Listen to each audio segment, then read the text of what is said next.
ጸጋና ሰላም ይብዛላችሁ የተወደዳችሁ እንደምን አደራችሁ። የሳምንታዊ የመጽሐፍ ትረካ ፕሮግራማችን ነው። ቅይማት መጽሐፍን እየተረክን እንገኛለን። የዛሬ ንዑስ ርዕሳችን እቅድ ይላል። የሚረዳን ጌታ ስሙ ይባረክ።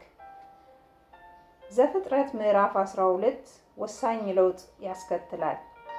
ከአዳም ዘመን ወዲህ ለመጀመሪያ ጊዜ እግዚአብሔር ለመቅጣት ሳይሆን ለሰባዊ ታሪክ አዲስ እቅድ ለማስተዋወቅ ጣልቃ ሲገባ ይታያል። ያሰበው ነገር ስውር አልነበረም። ለአብርሃም በቀጥታ እንዲህ ብሏል፣ ታላቅ ሕዝብ አደርግሃለሁ፣ ስምህንም አከብረዋለሁ፣ የምድር ነገዶች ሁሉ ባንተ ይባረካሉ። እቅዱ በዘፍጥረት ምዕራፍ 13፣ 15፣ 16 እና 17 እንዲሁም በደርዘን በሚቆጠሩ የብሉይ ኪዳን ምንባቦች ውስጥ ተጠቅሷል። በአንድ ጊዜ ጠቅላላዋን ምድር ለማደስ ከመሻት ይልቅ እግዚአብሔር ከሌሎች ሁሉ በተለየ አንድ አዲስ ዘር ፈርቀዳጅ ተግባር ሊከውን መረጠ። አብርሃም በእግዚአብሔር የተስፋ ቃሎች ተመስጦ ቤቱን በመልቀቅ ወደ ከነዓን በመቶ ማይሎች የሚቆጠሩ ጉዞ አደረገ። የዚህ የአዲሱ ዘር አባት የመሆንን ክብር ከማግኘቱ ባሻገር አብርሃም በመጽሐፍ ቅዱስ ውስጥ ከእግዚአብሔር ጋር በከፍተኛ ሁኔታ የተቀያየመ ሰው ምሳሌ ሆነ። ታምራትን ተመልክቷል። መላእክትን በቤቱ አስተናግዷል። ስለሚጤሱ የእሳት ማሰሮች ምስጢራዊ ራእዮችን አልሟል። ይሁንና አንድ አዋኪ ችግር ነበር። ከተስፋ ቃሉና ከራእዩ ብልጭታ በኋላ ዝምታ ሆነ። ግራ የሚያጋባ የረጅም ዓመታት ዝምታ። ሂድና የሰጠውህን ምድር ውሰድ ሲል እግዚአብሔር ተናገረው። ነገር ግን በአብርሃም እይታ ከነዓን እንደ አጥንት የደረቀች ነበረች።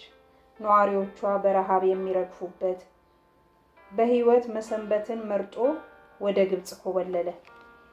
ዘርህ እንደ ሰማይ ከዋክብት ይሆናል አለው እግዚአብሔር። ከዚህ በላይ አብርሃምን ሊያስደስት የሚችል የተስፋ ቃል አልነበረም። በ75 ዓመት ዕድሜው ድንኳኑ በልጆች የጨዋታ ድምፅ እንዲሞላ ይጠባበቅ ነበር። በ99 ዓመት ዕድሜው የተስፋ ቃሉ የተሟጠጠ ይመስል ነበር። እግዚአብሔር ሊያረጋግጥለት ሲመጣ አብርሃም በፊቱ ሳቀ። በ99 ዓመቱ ልጅ ሊወልድ፣ ሳራ በ90 ዓመቷ የእርጉዝ ሴት ልብስ ልትለብስ። ሁለቱም በዚህ ሐሳብ ተገርመው ከጣሪያ በላይ ሳቁ። ሳቃቸው የስላቅና የስቃይ ጣምራ ይዘት ነበረው። እግዚአብሔር በመካን ባለትዳሮች ፊት ደማቅ የመውለድ ህልም አንጠልጥሎ ሲያበቃ ሰውነትን ወደሚያዝለው እርጅና ሲገሰግሱ ዝም ብሎ ይመለከት ጀመር። ምን አይነት ጨዋታ እየተጫወተ ነበር? ምን እየፈለገ ነበር? መጽሐፍ ቅዱስ እግዚአብሔር እምነትን እንደፈለገ ይናገራል። አብርሃምም በመጨረሻው የተማረው ይህንኑ ነበር። ለማመን የሚያስችል ምክንያት በሌለበት ጊዜ ማመንን ተማረ። ከዋክብት ሰማይን እንደሚሞሉ ሁሉ ዕብራውያን ምድርን ሲሞሉ ለመመልከት ዕድሜው ባይፈቅድለትም አብርሃም ሳራ አንድ ልጅ እስክትወልድለት ድረስ በሕይወት ቆይቷል። ይኸውም አንድ ልጅ የፍጹም እምነትና ትውስታ ጠብቆ የቆየ ነበር። ስሙ ይስሐቅ፣ ሳቅ የሚል ፍቺ ነበርና። ይኸው የአሰራር ፈለግ ቀጠለ። ይስሐቅ መካን ሴት አገባ። ልጁ ያዕቆብም እንዲሁ። የቃል ኪዳኑ ሁነኛ የእምነት እናቶች ማለትም ሳራ፣ ርብቃና ራሄል ልጅ ለመውለድ ከሁሉም የሚሻሉትን የወጣትነት ዘመናት በጭንቀትና በጉድለት አሳልፈዋል። በእነርሱም ሕይወት ውስጥ ብቸኝነት ያጠላባቸውን ጸሊም ጊዜያት ያስከተሉ የመገለጥ ብርሃናት ፈንጥቀው አልፈዋል። እነዚህ ጸሊም የመጠበቅ ጊዜያት ከእምነት በስተቀር በምንም ሊሞሉ አይችሉም ነበር። አንዱ ቁማርተኛ እግዚአብሔር ነገሮችን እንዳዛባበት ሊናገር ይችላል። በነገ ፍካት የማይተማመን ተጣራጣሪ ሰው እግዚአብሔር ሊወዳቸው የሚገባቸውን ፍጥረታት መሳለቂያ እንዳደረገ ሊገልጽ ይችላል። መጽሐፍ ቅዱስ ግን ያለፉበትን መንገድ ለመግለጽ በእምነት የሚል ምስጢራዊ ሐረግ ብቻ ይጠቀማል። እግዚአብሔር ያከበረው ያንኑ እምነት ነበርና። ብዙም ሳይቆዩ ሰዎች ለእግዚአብሔር ያላቸውን ፍቅር የሚገልጹበት ከሁሉም የተሻለ መንገድ እምነት እንደሆነ ተረጋገጠ። ዮሴፍ ዘፍጥረትን በአንድ ቁጭታ ብታነበው እግዚአብሔር ከሕዝቡ ጋር ስለተዛመደበት ሁኔታ መገንዘብህ አይቀርም። በመጀመሪያ ከእነርሱ ጋር በኤደን ገነት ውስጥ አብሮ በመንሸራሸር ኃጢአትን በሚሰሩበት ጊዜ በመቅጣት በቀጥታ በመናገር ባለማቋረጥ ጣልቃ በመግባት ቀረብ ብሎ ቆየ። በአብርሃም ዘመን እንኳ ከሰማይ የተላኩ መላእክተኞች እንዲጎበኙት ያደርግ ነበር። በያዕቆብ ዘመን ጊዜ ግን መልእክተኞቹ በጣም አደናጋሪዎች ነበሩ። ከሰማይ ወደ ምድር የሚደርሰው ምስጢራዊ መሰላልና ከእግዚአብሔር ጋር ያዕቆብ ያካሄደው የሌሊት ትግል ሊጠቀሱ ይችላሉ።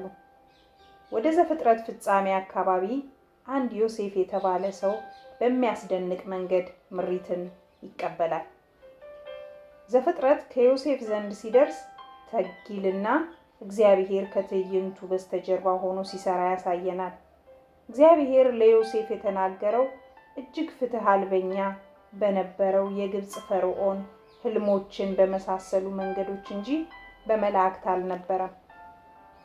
ማንም ሰው ከእግዚአብሔር ጋር ለመቀያየም በቂ ምክንያት ካለው ይህ ሰው በጎነት ለማድረግ የወሰደው ቆራጥ እርምጃ ከመከራ በቀር ምንም ያላስገኘለት ዮሴፍ መሆን አለበት። የወንድሞቹን ህልም በፈታላቸው ጊዜ ከጉድጓድ ውስጥ ጣሉት። ዮሴፍ ኃጢአት ለመፈጸም ባለመፈለጉ ከግብፅ ወህኒ ቤት ውስጥ ራሱን አገኘው። በዚያም አብሮት በአንድ ክፍል ውስጥ የነበረውን እስረኛ ህይወት የሚያተርፍ የህልም ፍቺ ሰጠ። ሰውየው ግን ከተፈታ በኋላ ዘነጋው። ዮሴፍ ለሰናይ ምግባሩ በግብፃውያን እስር ቤት ውስጥ ሲማቅቅ የሪቻርድ አይነት ጥያቄዎች በአእምሮ ውስጥ ተከስተው ይሆን? እግዚአብሔር አድሏዊ ነው? ዝምተኛ? ድብቅ?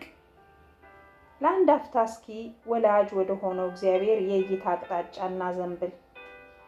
የዮሴፍ እምነት ከአዲስ የብስለት ደረጃ ላይ ይደርስ ዘንድ ሆን ብሎ ይሆን መከራን የከመረበት? ለዚህ ይሆን በዘፍጥረት ከሌላው ሰው ሁሉ በላይ የዮሴፍ ታሪክ በሰፊው የተጻፈው? በመከራዎቹ ሁሉ ዮሴፍ መታመንን ተማረ። ይህንንም እግዚአብሔር ከመከራ እንደሚጠብቀው ሳይሆን በመከራው እንደሚቤዠው ነበር። ዮሴፍ ከእንባው ጋር እየታገለ እምነቱን ለነፍሰ ገዳይ ወንድሞቹ ለማብራራት ሞከረ። እናንተ ክፉ ነገርን አሰባችሁብኝ፣ እግዚአብሔር ግን ለመልካም አሰበው። የሚበዛው የብሉይ ኪዳን ሐሳብ ምናልባትም የእግዚአብሔር የብቸኝነት ሐሳብ ተብሎ ሊጠራ ይችላል ይላል አንድ ጸሐፊ ጂኬ ቸስተርነር።